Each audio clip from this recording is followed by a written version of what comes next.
Hello friends, কেমন আছো তোমরা? আশা করি খুব ভালো আছো। চলো আজকে একটা রেসিপি নিয়ে চলে এসেছি। শীতকালে একদম ছোট ছোট আলুর দম বা আলু একদম লাল লাল ঝোলঝোল বলতে পারো। এই রকম তরকারি কিন্তু আমার রুটি, পরোটা, গরম গরম ভাত এবং ফ্রাইড রাইসের সাথেও কিন্তু দারুণ খেতে লাগে।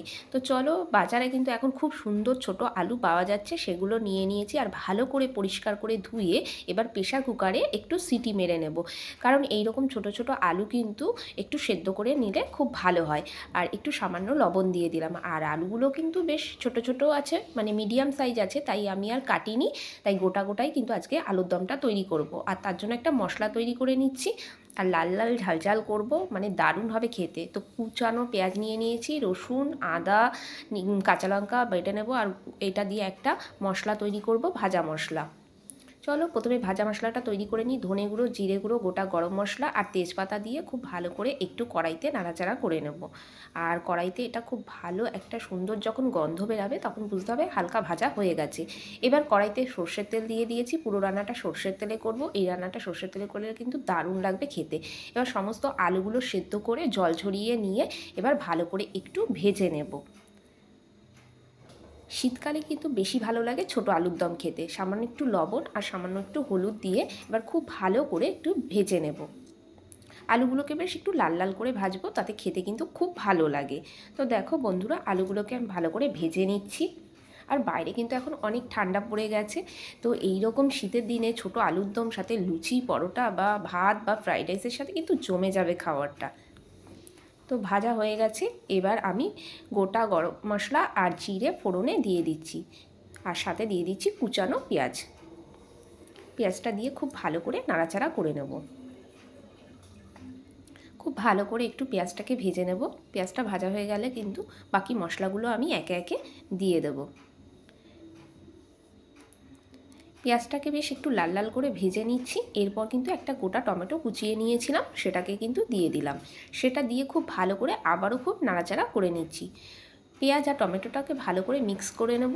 তাহলে কিন্তু মশলাটা খুব ভালো তৈরি হয়ে যাবে আর খেতে কিন্তু দারুণ লাগবে। সাথে একটু মটরশুঁটি দিয়ে দিলাম। শীতকাল, আর বাজারে কিন্তু খুব সুন্দর মটরশুঁটিও পাওয়া যাচ্ছে। তো ভাবলাম মটরশুঁটি দিয়ে যদি আলুর দমটা তৈরি করা যায় তাহলে কিন্তু জমে ক্ষীর হয়ে যাবে। তো এইবার আমি একটু জিরে গুঁড়ো, সামান্য একটু ধনে গুঁড়ো অ্যাড করে দিচ্ছি। আর রং হওয়ার জন্য একটু কাশ্মীরি রেড চিলি পাউডার আর একটু হলুদ গুঁড়ো দিয়ে দিলাম।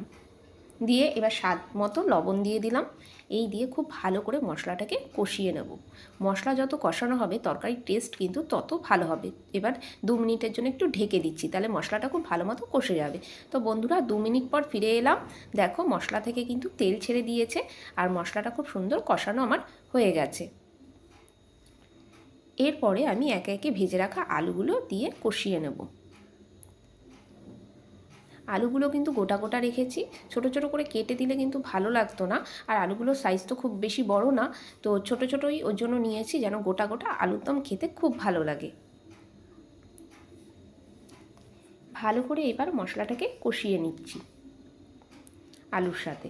দেখো বন্ধুরা, আর সামান্য একটু চিনি দিয়ে দিলাম একটু টেস্ট হওয়ার জন্য। একটু নুন, চিনি, টক, ঝাল, মিষ্টি একটু মানে ফ্লেভারও আসবে আর সাথে খেতেও খুব ভালো লাগবে। তো এবার আমি দিয়ে দিচ্ছি জল পরিমাণ মতো। আলু তো আগেই সেদ্ধ করে নিয়েছিলাম, তো তার জন্য খুব বেশি জল দিয়ে এখন আর ফোটানোর প্রয়োজন নেই। মোটামুটি জল দিয়ে এবার একটু ভালো করে ফুটিয়ে নেব। তাহলেই কিন্তু আমার তৈরি হয়ে যাবে একদম লাল লাল ঝাল ঝাল আলুর দম। এবার একটু ঢেকে দিচ্ছি 5 মিনিটের জন্য। 5 মিনিট পর বন্ধুরা ফিরে এলাম।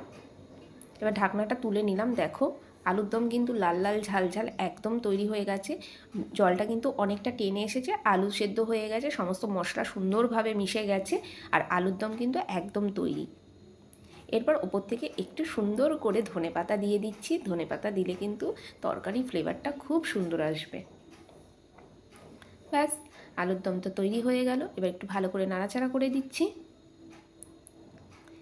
দেখে যা লোভনীয় হয়েছে, খেতে কিন্তু অসাধারণ হয়েছিল। আর সেই ভাজা মশলাটা দিয়ে দিলাম। এবার দিয়ে ভালো করে একটু নাড়াচাড়া করে নিলাম। ব্যাস আমার তৈরি হয়ে গেল লাল লাল ঝাল ঝাল আলুর দম। কেমন লাগলো আজকের রেসিপিটা অবশ্যই কিন্তু কমেন্ট করে জানিও। যদি ভালো লাগে তাহলে বরাবরের মতো একটা লাইক দিয়ে দিও, কমেন্ট করো, প্রচুর প্রচুর শেয়ার করো। আর আমার চ্যানেলে নতুন বন্ধু হলে চ্যানেলটা সাবস্ক্রাইব করে নেওয়ার অনুরোধ রইল। দেখা হবে নতুন একটা ব্লগ বা রেসিপি নিয়ে। টাটা।